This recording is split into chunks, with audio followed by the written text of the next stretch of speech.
Bonjour et bienvenue sur NaturaMed. Mon nom est Jean-Pierre Deschênes, expert en intolérance et naturopathe et coach en modulation du stress et de l'alimentation. Alors aujourd'hui, une question qui est souvent posée, c'est comment est-ce que je peux arrêter d'avoir des gaz, des ballonnements?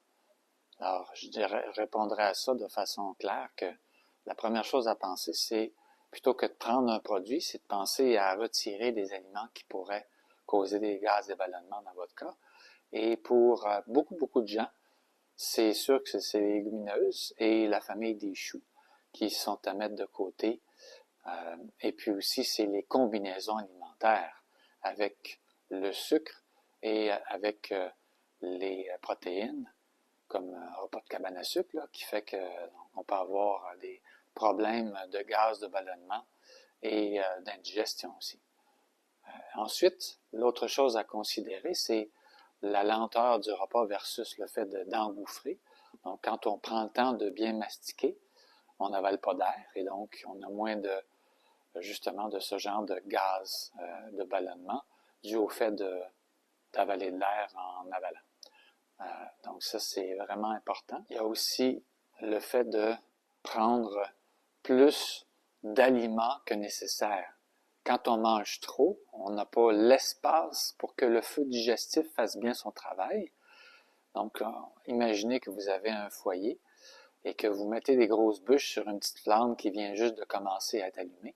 Alors, il y a de fortes chances que vous allez éteindre votre feu.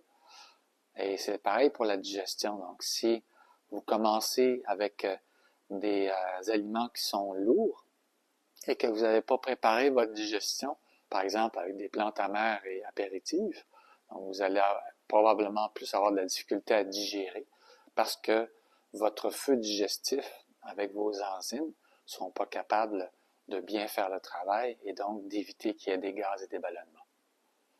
Et enfin, le dernier élément, c'est de considérer tout le stress que vous vivez.